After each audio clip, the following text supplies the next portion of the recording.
ఆంధ్రప్రదేశ్ రాష్ట్రంలో పనిచేస్తున్న ప్రతి ఉద్యోగికి ఇళ్ల స్థలాలు మంజూరు చేస్తామని మన ప్రభుత్వం అంటుంది. మరి అన్ని జిల్లాల కలెక్టర్లకు అలాగే ముఖ్య కార్యదర్శులకు మార్గదర్శకాలతో కూడిన ఉత్తర్వులు కూడా విడుదలయ్యాయండి. మరి రెవెన్యూ శాఖ ప్రత్యేక ముఖ్య కార్యదర్శి మన్మోహన్ సింగ్ గారు ఈ ఉత్తర్వులను విడుదల చేశారు. AP GOMS number 43 date 24/1/2019. మరి ఈ జిఓ ప్రకారం ఎటువంటి నిబంధనలు ఉన్నాయి అనేది చూద్దాం. ఉత్తర్వులు విడుదల చేసిన నాటికి ఏపీలో పనిచేస్తూ ఉద్యోగి పేరు మీద కానీ, స్పౌజ్ పేరు మీద కానీ, పిల్లల పేరు మీద కానీ ఇంటి స్థలం లేని వారు అర్హులు అండి. మరి ఈ నిబంధనలో మరికొన్ని నిబంధనలు చూద్దాం. ప్రభుత్వ స్థలాలు ఉన్న ఎడల ఇంటి స్థలం అనేది ఇవ్వబడుతుంది. ప్రభుత్వ స్థలం లేకుండా ప్రైవేట్ స్థలం ఉన్న ఎడల ఫ్లాట్లు నిర్మించబడి ఇవ్వబడును అని ఈ ఉత్తర్వుల్లో ఉండడం జరిగింది. అలాగే ఇంటి స్థలాన్ని 6 నెలల్లోగా కేటాయింపు అనేది జరుగుతుంది. ఫ్లాట్లనైతే 3 సంవత్సరంలోపు నిర్మాణం జరుగుతుంది అని ఆదేశించడం జరిగింది. అలాగే ఇందులో ప్రధానంగా 15 సంవత్సరాల వరకు కూడా సంబంధించిన స్థలాన్ని కానీ ఫ్లాట్ను కానీ అమ్మకూడదు అని ఉంది అండి. ఇంకా దీనికి సంబంధించిన మార్గదర్శకాలు ఏ విధంగా ఉన్నాయో చూద్దామండి.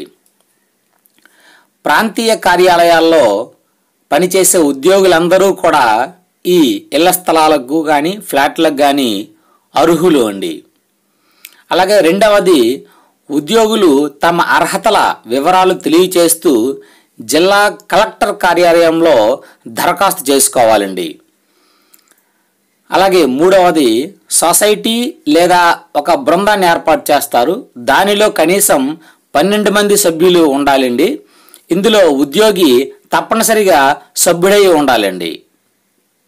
అటువంటి సొసైటీస్ను ఏర్పాటు చేయడం జరుగుతుంది. అలాగే దరఖాస్తు చేసిన వారికి సంబంధిత పట్టణంలో ఇల్లు లేదా స్థలం లేదని స్వీయ ప్రమాణ పత్రం సమర్పించాలండి. భార్య లేదా పిల్లల పేర్ల మీద కూడా ఎటువంటి ఆస్తులు కూడా ఉండకూడదు. అలాగే సొసైటీలు లేదా బృందాలు సభ్యత్వం పొందిన వారి దరఖాస్తులను స్వీయ ప్రమాణ పత్రాలతో జిల్లా కలెక్టర్కు సమర్పించవలసి ఉంటుందండి. వాటిని కలెక్టర్ ఏం చేస్తారంటే వెబ్సైట్ ద్వారా ప్రజలకు బహిర్గతం చేస్తారండి. ప్రజలకు బహిర్గతం చేయాలి. అలాగే తప్పుడు సమాచారం ఒకవేళ ఇచ్చినట్లు తేలితే సంబంధిత సభ్యత్వాన్ని రద్దు చేస్తారండి ముందుగా. అంటే ఆ సభ్యత్వంలో గ్రూప్లో సభ్యత్వం రద్దు చేసి జిల్లా కలెక్టర్ ఏం చేస్తారంటే సివిల్ లేదా క్రిమినల్ చర్యలు తీసుకుంటారండి. దరఖాస్తుల స్వీకరణ ముగిసిన అనంతరం జిల్లా కలెక్టర్ స్థలం లేదా ఫ్లాట్స్ అవసరాలపై ప్రతిపాదనలు సిద్ధం చేస్తారు. ఏపీ ల్యాండ్ మేనేజ్మెంట్ అథారిటీ నిర్ధారించిన మేరకు స్థలాన్ని నామమాత్ర ధర ఖరారు చేస్తారండి. మరి సొసైటీ ద్వారా ఉద్యోగులకు ఇంటి స్థలాన్ని రిజిస్ట్రేషన్ అప్పుడు చేయడం జరుగుతుందండి. ఒకవేళ కొందరు ఉద్యోగులకు స్థలాన్ని కేటాయింపు జరగలేని పరిస్థితులు తలెత్తితే సెకండ్ విడత మళ్ళీ విడతలో ఎవరెంతమంది అయితే మిగిలిపోతారో వారికి కేటాయిస్తారండి. అలాగే స్థలాన్ని కేటాయించిన అనంతరం 3 సంవత్సరాలలాగా నిర్మాణం పూర్తి చేయాలి. అలాగే ఇంకొక ప్రధానమైన కండిషన్ ఏంటంటే 15 సంవత్సరాల వరకు కూడా విక్రయించకూడదు.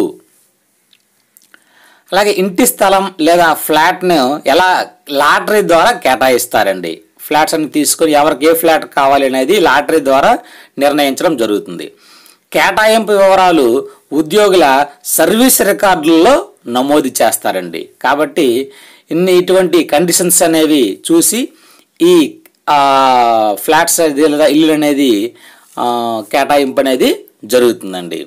ఈ వీడియో నచ్చితే లైక్ చేయండి, అందరికీ తెలియడం కోసం షేర్ చేయండి. మరిన్ని ఎడ్యుకేషనల్ అప్డేట్స్ కోసం సబ్స్క్రైబ్ చేయండి. ధన్యవాదాలు.